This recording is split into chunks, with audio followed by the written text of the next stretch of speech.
Welcome to the CPG Guys podcast. Your hosts, Shri Rajagopalan and Peter V.S. Bond, explore how brands and retailers engage consumers in an increasingly digitally driven world.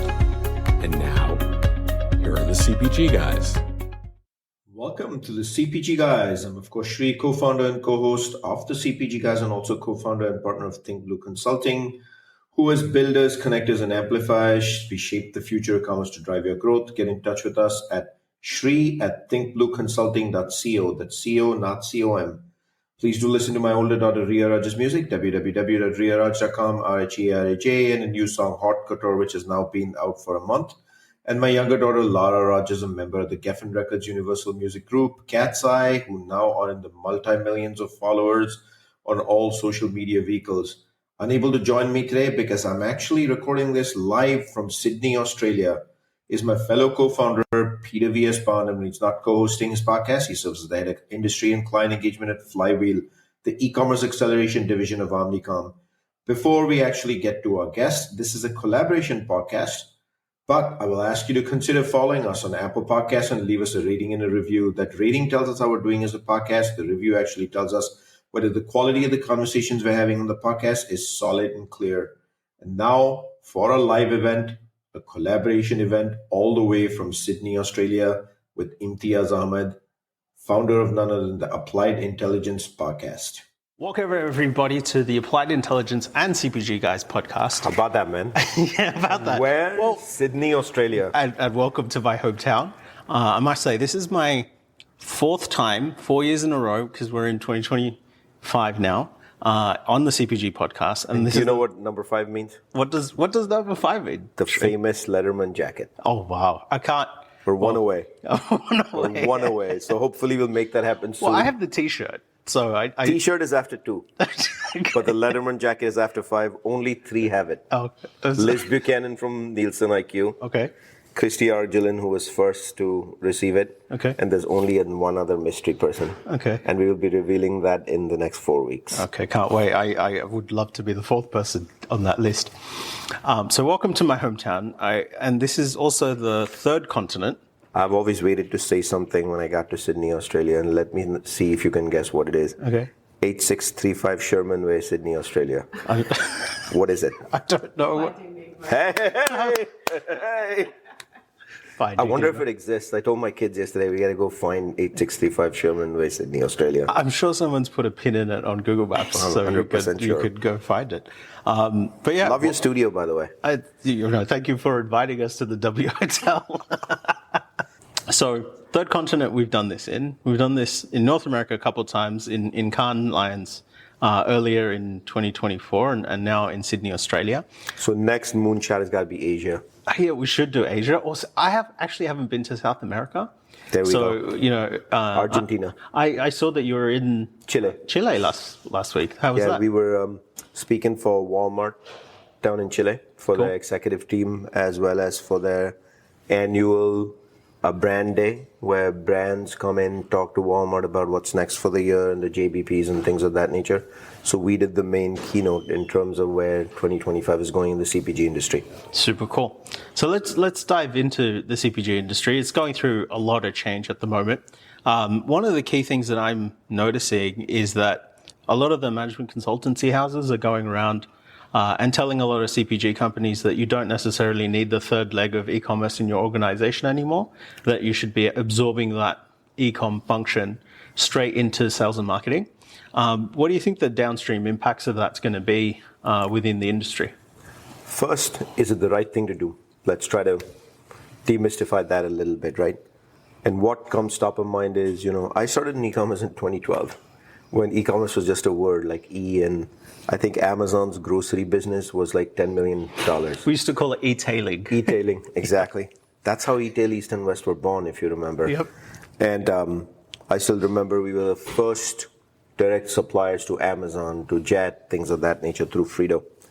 We've come a long way. It's been 12 years. COVID should have flipped the script on digital completely, which it did for a while. Volume challenges hit the industry from, I still remember the day, March 17th, 2023, because there was no pricing. Underneath this, a major flaw of the industry got exposed. there is no growth in brick and mortar. It just hasn't been there in the last 7, 8 years, 10 years. E-commerce is all the growth engine.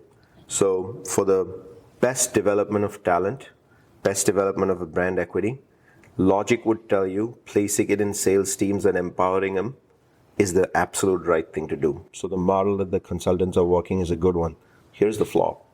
The talent base that exists in brick and mortar teams has zero interest in learning e-commerce, doesn't care about retail media. On the contrary, as we evangelists of digital would poo-poo on brick and mortar once upon a time, they've been poo-pooing on digital all the time. And now with volume challenges, there's a little bit of desperation to focus back on the brick and mortar business. So unless you've got skilled people working this, and Imteaz, no better person than you to know it is a different skill set. The most important virtue in that skill set is curiosity. If you don't have curiosity, you're not going to succeed in omnichannel. And no offense to anybody, don't shoot the messenger. I've worked with all of you. If you come from the brick and mortar world, you're 20, 30, 10 years trained in that world. You have not demonstrated the curiosity to want to go into new realms to completely learn a new discipline. So the recommendation by consultants is wrong, flawed, even though it's the right one, and it's not their fault. It's the talent base doesn't exist to absorb it. What are your thoughts, though? So from my point of view, I think creating the third leg was the right approach initially, essentially because, yes, you need to accelerate the development. You also need to think about your talent pipeline and tackle the opportunity. I think the way you absorb it back into the organization has necessarily been the challenge, which is one of the questions I want to ask you about. Somebody, you started in e-com in 2012, I started in 2014. Going into your career, especially if you start in e-commerce earlier in your career, it becomes apparent that the jobs that you are going to get promoted into next don't necessarily already exist. You kind of have to do the internal networking and internal stakeholder management to create that next role. So I think the challenge has been, there have been people that have done e-commerce for 5 years, 7 years, 8 years, 10 years. What's the next logical role that they go to next? So here, I think, is the gap of you have these people who've, created something from nothing.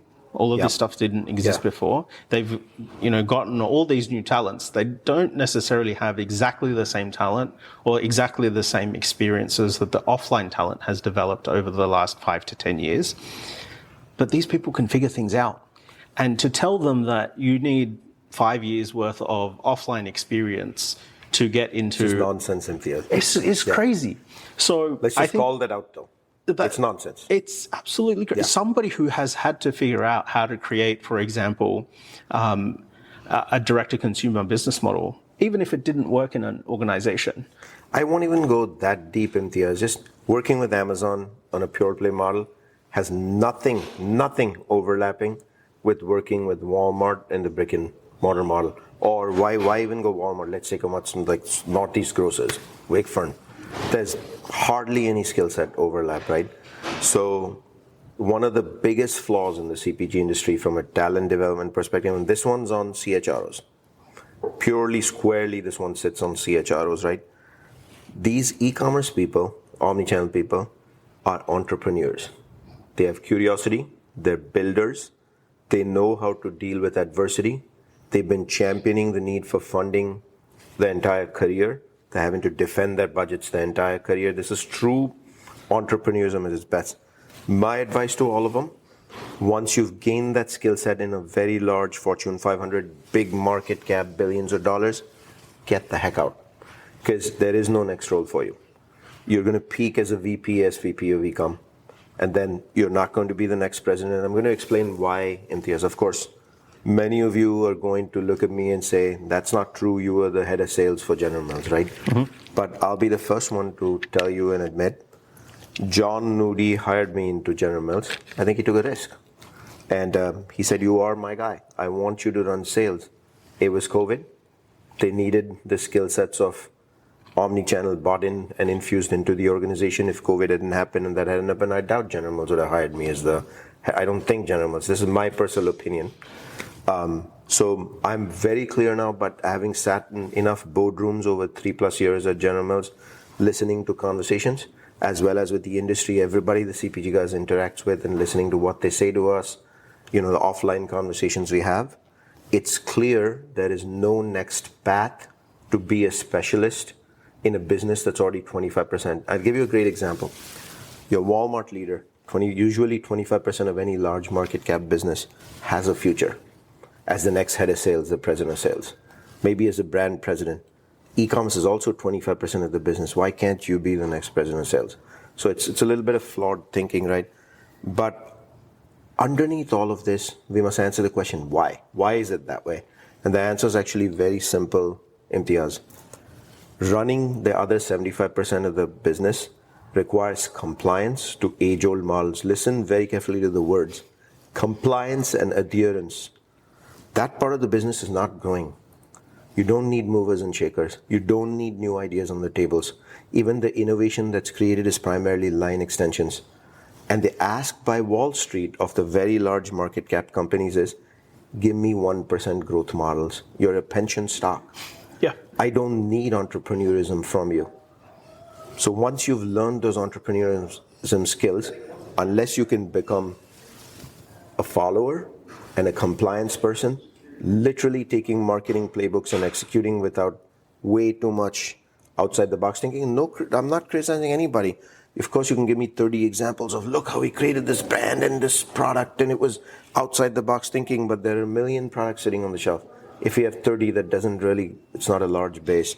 So to me, that's why there are no future careers for e-commerce people. What's the advice? What should you do, right? Because your career is not going to peak as a e-commerce VP in a large market cap company. Go to a $500 million company and run the show for them. Be a brand leader there. Be the head of sales there. And they will welcome you because of the knowledge, and they'll want your Rolodex. Amazing. How do you feel, though? You've run the same journey, though. Yeah, for me, I've recently left Reckitt, and I'm starting a career in terms of building AI products for enterprise companies. So, looking at how AI is significantly accelerating the development of not just software, but the way in which we're doing work. For me, it's an exciting opportunity and right at the right time. So, Reckitt gave me an amazing career in learning all of the things that you talked about. Having entrepreneurism. Yeah. No budget to do anything. Beg, borrow, stealing from every relationship I've ever had. Justify. And why do you get this special treatment? So taking all of that learning, taking the relationships, and also the key thing for me is e-commerce people come with this innate ability to learn new things very fast. And I think with this new wave of AI technology, generative AI technology that's coming online, the way that we will do work in CPG, in enterprise companies, is fundamentally about to change over the next 12 to 24 months. We're not even talking 5-year cycles anymore. And I think that's flawed thinking by CHROs who think this will not impact the white-collar workforce in marketing, which primarily runs warehouse brands. AI is going to change your job if you're a CMO. 100%. You have to know what AI is in the first place to be a CMO. And I'm so sorry, don't hit the messenger. In 2025, Jan 2nd, when we recorded this, if you're not able to articulate the difference between applied AI, intelligent AI, you probably know 10 other forms of AI, and just AI, you're not qualified to be a CMO. I'm sorry, that's a reality we live in. The way I saw it really nicely broken down on an infographic on LinkedIn, and it was basically explaining the 3 stages of AI. The first one is pure automation, the second one being AI-assisted workflows, and the third one being agentic AI. So let me explain and give you examples on each one. Tell us about your product as well and how it plays in all 3. Sure thing. So the first part of it is automation, and a lot of existing software companies or existing SaaS companies are moonlighting that they have AI, but it's not really AI. So automation is basically taking specific tasks and using software to execute them for you. So a very basic example of that would be day parting. So if you're spending, I don't know, $5,000 a day on a particular keyword on Amazon, instead of spending all of that money in the first hour or first couple of hours in a day parting would break that budget up for you on an hourly basis to ensure that you have the most efficient spend and you're turned on all 24 hours a day rather than exhausting your budget very quickly. So that's just pure automation. That's not AI. The next part, which is putting AI into a workflow, think about a content creation process that a company would have to produce assets to execute on retail media or on Meta or on Google, etc. Now people within that workflow are embedding ChatGPT to help them come up with more claims or help them come up with call to actions, analyze what's happened historically and give them new recommendations. Or they're using, products like DALL-E to come up with images based on historical images that they've used previously. So that's like putting AI into the existing workflow. The last part and the most exciting part, and this is where the next billion-dollar companies are coming, is agentic AI. So if you think about the role of a media buyer does lots of things within a CPG or within any other enterprise company, but essentially they're managing a budget. They're looking at how do they use that budget within the different platforms that they buy media on. They are briefing content. They're receiving content that gets published. They're looking at MMM or they're looking at different attribution models. And then they're making decisions on where should I put my media dollars to achieve the business objective that I've been given, right? So the promise of SaaS when SaaS took off, 10, 15 years ago, is that SaaS will do the work of 100 people with 10 people. Yep. The promise of agentic AI is it will do the work of 100 people with one person. So that one person... I'm actually thinking, Imteaz, it'll do a work of 1,000 people with a quarter person. That's essentially where it's going. Yeah. It's got thousands of people's brains at a processing speed that's unfathomable for us today. So if you're a media holding company today... You should be scared. You should be frightened because your business proposition, or the business... But they're going to do everything to push back. Of course they Call it a bluff. Call it a buzzword. But that business model is essentially selling hours, right? So, whereas here's what I worry on the media side, right? The largest media houses evolved over time, and to the day they call it a relationship-based business. That's how businesses are won and lost. And that's how they've justified age-old, the CEOs stay forever, leadership stays forever, account leaders stay forever, like 20, 30 years, 40 years on the job. And the justification is going to pop up. Well, AI cannot replace relationships. How do you think of that? So I think AI can do all of the work. And I think specifically within this space, if you can drive the cost down from a workflow point of view to... And you can, because if it's 1 to 1,000, 1 to 100, whatever the case might be, this should be a no-brainer. So the companies that do that first, which is essentially what I'm trying to build right now. How do the CPG guys become part of that is what I want to know. Well, essentially what I'm trying to achieve here is to do all of that work, which I know is 90% process-driven, which machines can do better. There's about 10% of that work that is currently strategy, which I don't trust the AI to do completely as yet. It can be trained in that, and it will be trained in that. But that's only a matter of time. We're talking months, not years away. So the way that the whole media execution arm of a CPG company today will change in the next 12 months. Is that the focus of your product, the media side? The focus of my product is, yes, very much on the media side, on the media execution side. So to be buying execution, including content, and then analysis and optimization like a loop? As well as the media attribution, looking at both offline and online impact as well. Which is the analysis part. Which is the analysis part. So essentially, your whole media arm could be run by one super brain human plus the software. The tools, the software itself. What's the software called? Have you named it yet? So we're still pondering over a name. We've actually been building this actually been building this for over a year now, and luckily we validated it through another big CPG. So beta is already over at this point. Beta is already over, and I'm going into a mode of finding other customers who are very leaned into AI. So you're moving from beta to the early adopters. Yes. So from a CPG Guys message standpoint, our listening audience, media buyers, we have hundreds, if not thousands, right? What's the big message you'd want to communicate to them? When should they come to you? At what critical point of the journey? What specific need? To me, this is very clear, right? It's the whole 360 journey. But if they wanted to get a start and test something, what would you advise? I'm happy to help people understand what is available right now, what is noise versus what is reality. Please feel free to reach out to me. And if you're at a size and scale where I can help, I'm more than happy to help and put you in touch with our team that can build all of this stuff out for you respectively. But what it really requires is a leaned-in organization that understands that we need to unlearn all of the things that we've done previously. Imteaz, how many of those exist, especially the large companies? Yep. I'm not talking mid-tier and small. They're always willing to learn because the necessity is the mother of invention. They don't have shelf space on the shelf. Yep. So they're always fighting for that, which causes them to learn. Large companies tend to take their shelf space for granted and are really defending a small part of the universe that's lost and regained through innovation.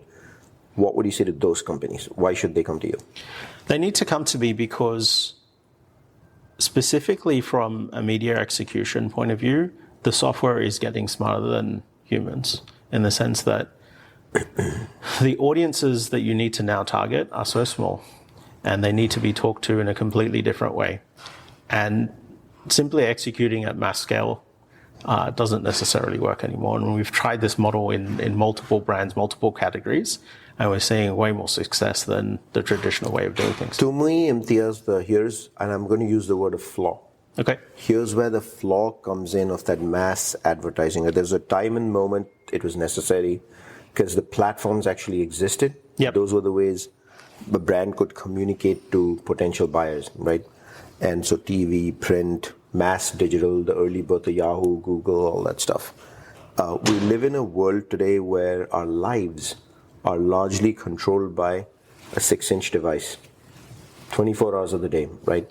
I hate to admit it, but all of us get up in the morning and that's the first thing we reach for. We don't even say hello to our spouses or good morning. Yeah. That's what we reach for, right? That's our reality of the world we live in. And it's not you and me. It's the whole damn world, right? In that sort of scenario, attention, Gary Vaynerchuk in his new book calls it out clearly, right? The war for attention. That's what media should be and is about. And that attention is individualized. Mass doesn't work at the individual scale. Because what do people do when they see mass stuff? Swipe. But if it's engaging to the individual, and so Facebook started understanding this with algorithms to give you content that you wanted. Pretty much all platforms. TikTok is one of the best you can possibly think of. So personalization is required. You cannot achieve personalization without the help of AI and a tool. Of course. It's not doable, and I'm not sure most senior marketers, SVPs of brands, CMOs, they're ready for this change in the world that's coming with AI. And to me, the whole reason behind it is again, I'm not taking digs just because I'm not in corporate America and I can have fun with this. I mean it from the bottom of my heart. They're trained via Marketing 5104, Philip Kotler's book that says the 4 Ps are the only thing that matter. And that's the brand playbook you have to build. You're living in a world now where some of those Ps don't even matter when you're online, and the war for attention. What do you think? If you told me back in COVID that men on Pinterest or dads on Pinterest was a thing, I wouldn't believe you, but it was a thing.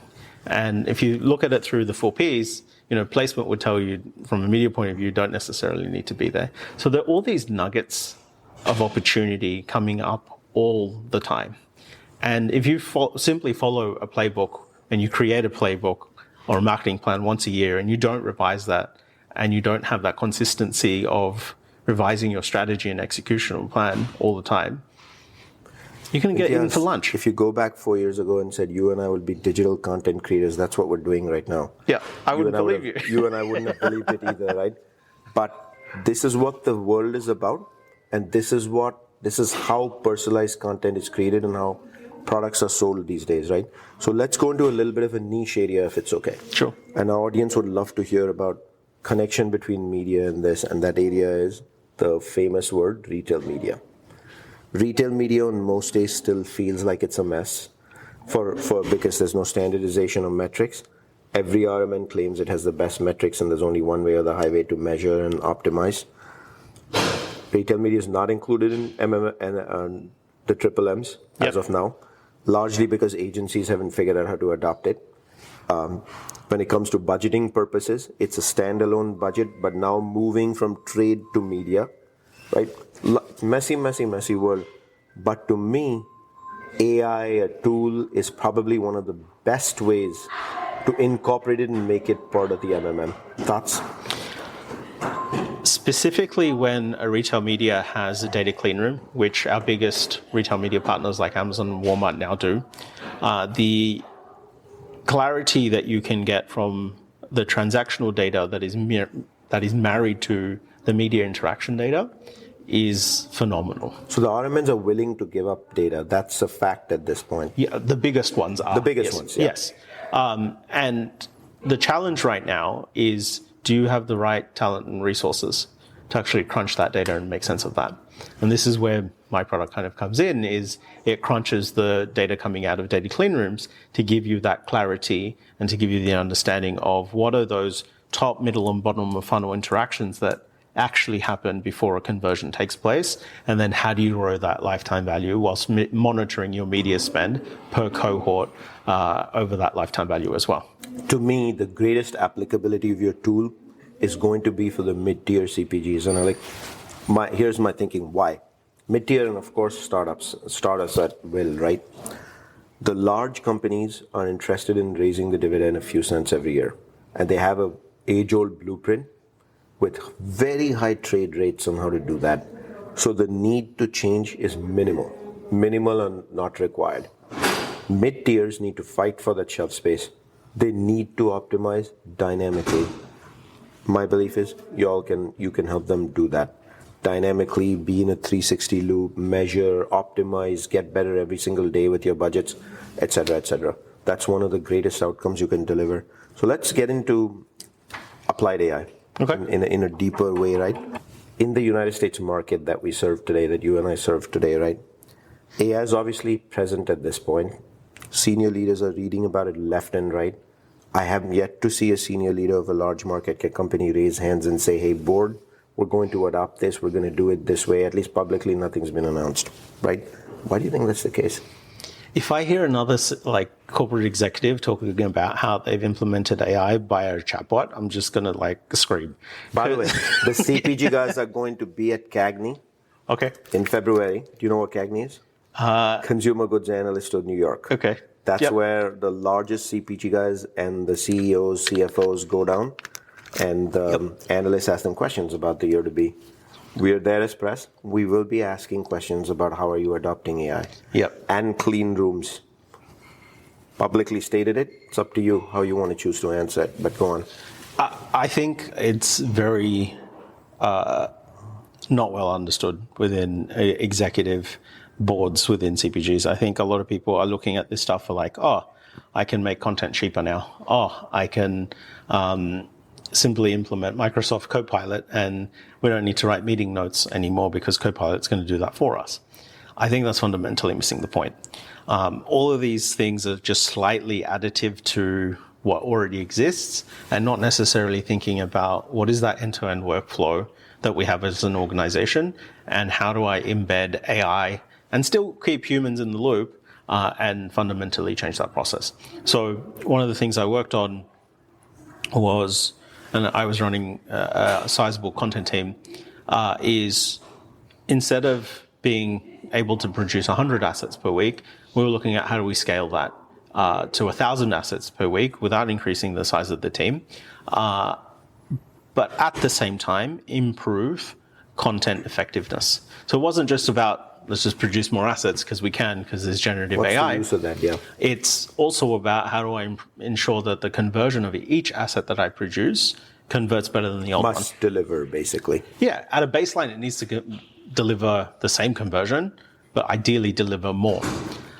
So what we were thinking about is not necessarily just telling our designers, we don't need you anymore, but essentially telling them, hey, through retail media, through data clean rooms, we have all of these signals now telling us which creatives actually work, and within those creatives, which marketing claims actually work, which call to actions actually work, what color scheme actually works for your particular brand on which particular retail media platform, using all of these insights to train the models to help the designers create better assets.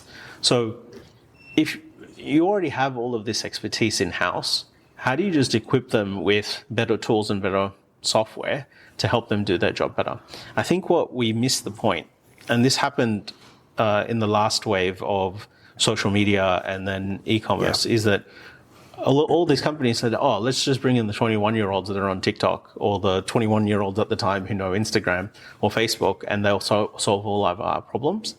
I think the people that you have existing in your organization that have bought media for a long time and have 80% of that institutional knowledge about your brand category and your company, it's easier to level those people up using AI rather than starting from scratch every single time. The challenge, Imteaz, is this is the story of the e-commerce person and the brick and mortar person.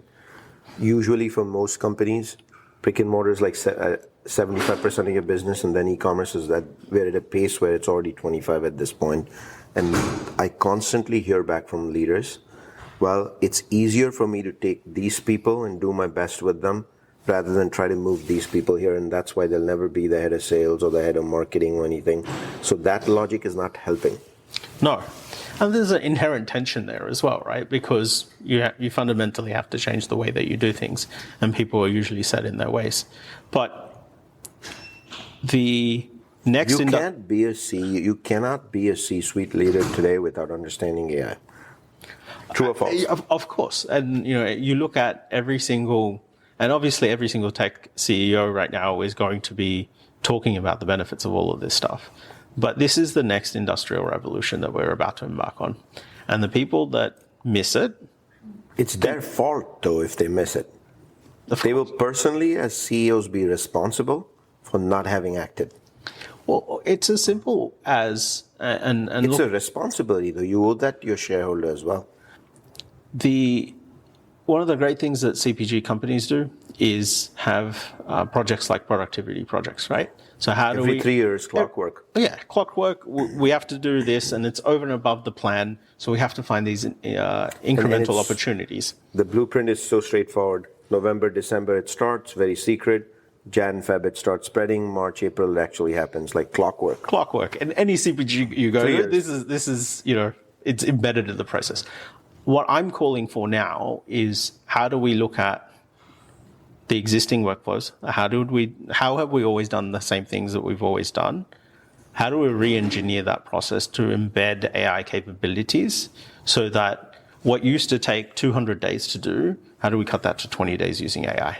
Or set these targets per department and have a program to actually deliver against them. So it's not just a productivity goal, it's also It's an intelligent productivity goal. It's not just optimizing the workforce to do more with less. Exactly. Yeah, and you get better outcomes. And you deliver better shareholder value.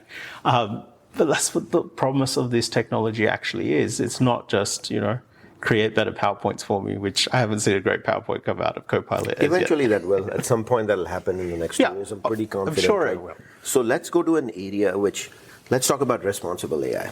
Cool. Right? One of the topics that has been floating around in the industry last 6 months, 12 months is deep fakes. Yes. Fake AI. Maybe there's a better word for it, but the creation of content that often is not what people want to see. Personalized content doesn't even look like it's made by AI. It looks so original in nature, but it's a fake. And it can ruin someone's reputation. It can tarnish somebody. It can say the wrong things. It can create cult-like behavior. I can go on and on and on about that. How does the CPG industry govern AI so we minimize and minimize the sort of fake AI and focus on responsible AI? Doesn't there need to be a governance body set up ASAP? Maybe Imteaz can do that too. Yeah, that's a very great product to think about as well. I think, and I don't think that we're there yet, but this is where I think cryptography, blockchain, NFTs have a role to play in terms of verifying content is actually legitimate.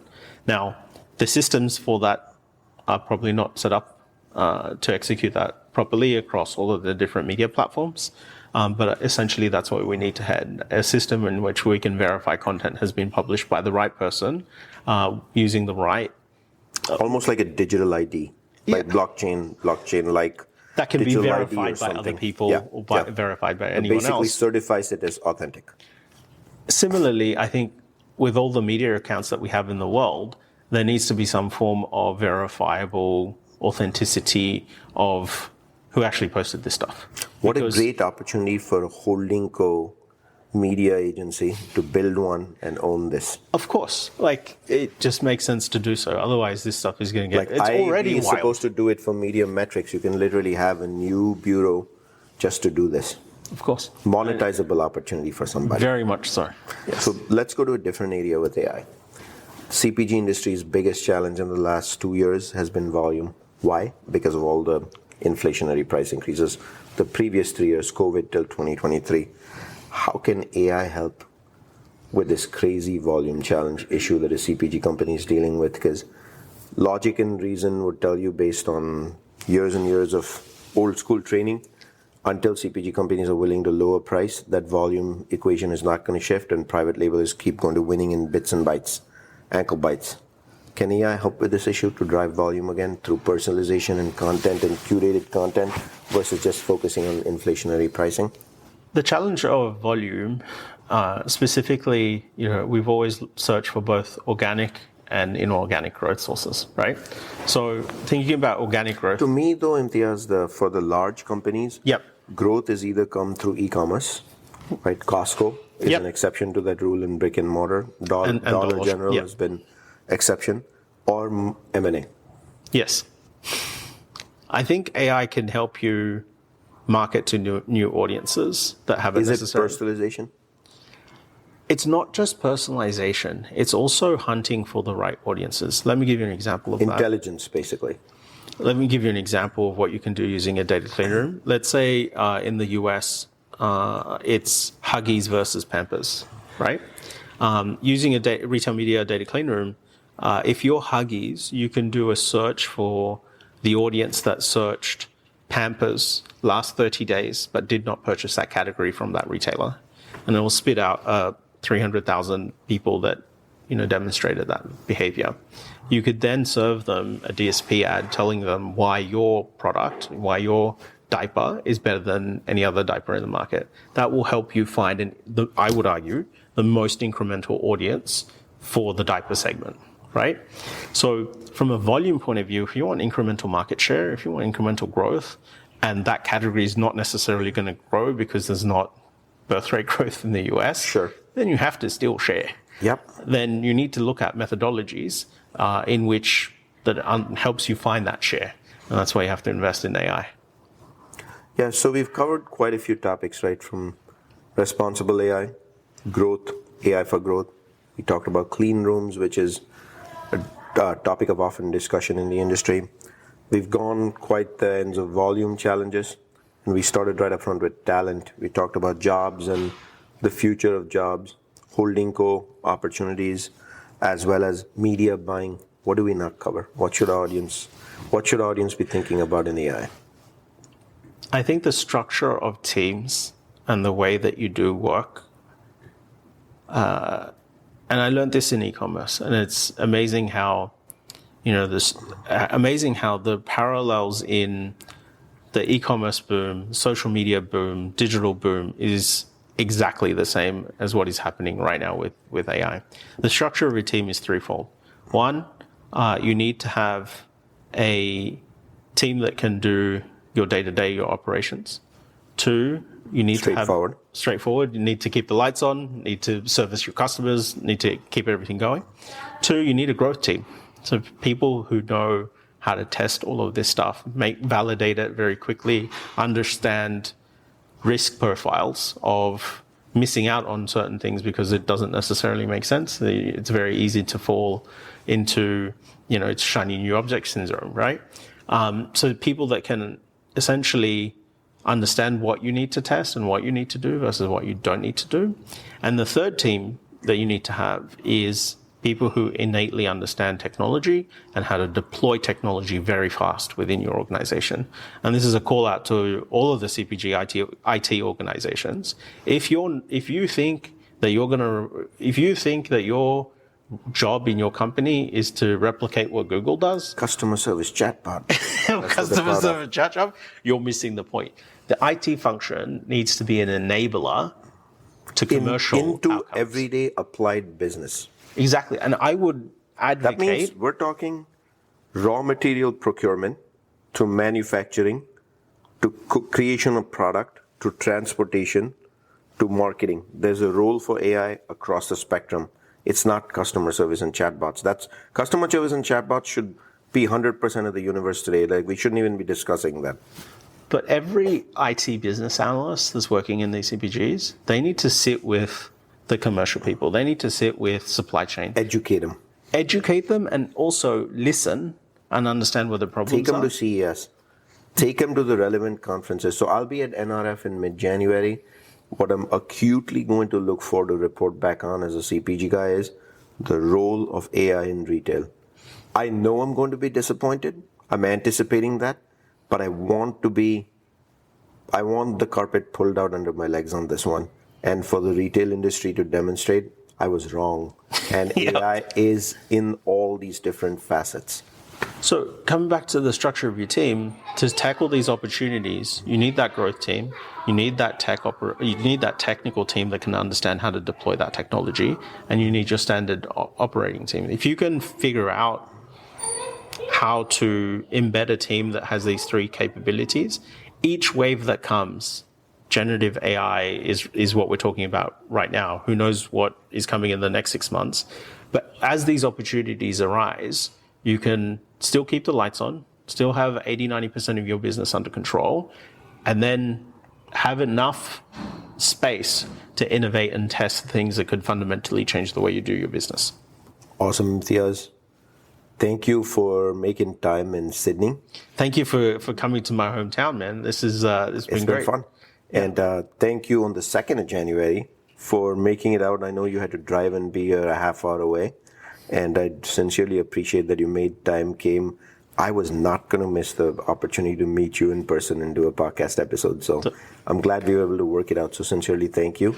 I will talk to our audience for a second here. A reminder to all our audience that if you want to, just like Imteaz, if you want to be on the show, get in touch with us at contact@cpgguys.com if you think you or anybody in your company has something to contribute to this wonderful industry that has given us so much. To all our fans, especially our LinkedIn fan base, growing by the hour, by the day, we can't thank you enough for your clicks, likes, DMs, meeting us at conferences, shooting podcasts, just like Imteaz did with us today. And for all the love you give us and have grown CPG Guys to over 450 episodes, I can never say thank you. Imteaz, anything from your side, man? Thank you for being on Applied Intelligence Podcast, Sri. It's an honor to be part of a community of people that really care about the industry and care about the development of the industry. And more specifically, the support that you guys give to people who want to make a difference. It's very cool. Imteaz, let's not make it a one and done here. AI is probably the most transformational capability to hit this industry in a long time. Although the mind wants to say it's e-commerce, it's not. AI is clearly going to be a game changer in our CPG industry as it's understood and adopted more. So let's not make it a one and done. Let's have both Applied Intelligence Podcast as well as CPG Guys talk much more about this topic. At the end of the day, Imteaz, you and I seek the same thing. We're seeking to educate the industry and give them tools that they can rely on us for education so they can indeed do the most important thing our industry wants. They will deliver the best product at the right price for the consumer. So I look forward to us engaging more, curating more content, really demystifying this topic more. Hopefully the next time we're speaking, let's talk about your product Sure. all the different elements of the product, the capabilities. By then, my guess is you've already moved away from beta mode, as we said, into early adopter mode, and maybe you can talk about what that early adoption looks like.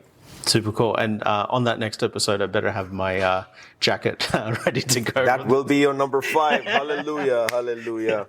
Perfect. Thank you so much, Sri. Thank you. With that, it's a wrap of this episode of the CPG Guys. Thank you so much.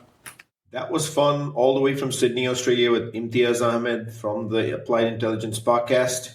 Of course, let me remind the audience that you can find all of our content by simply going to a web browser and typing cpgguys.com as the URL. And if you think you or your company has some thought leadership to contribute to our community discussion, drop us an email at contact@cpgguys.com. Again, that email is contact@cpgguys.com, and maybe you can join us on the podcast.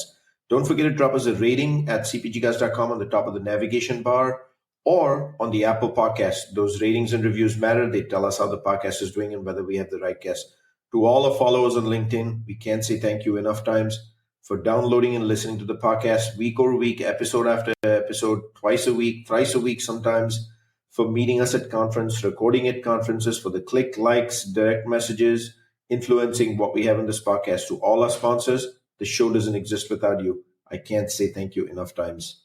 Imteaz, it was a pleasure to do this joint collaboration podcast with you. And that's a wrap of this episode of the CPG Guys.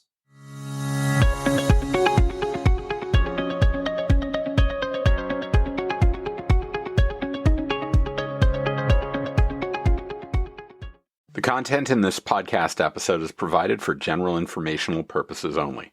By listening to our episode, you understand that no information contained in this episode should be construed as advice from CPG Guys LLC or the individual author, hosts, or guests, nor is it intended to be a substitute for research on any subject matter.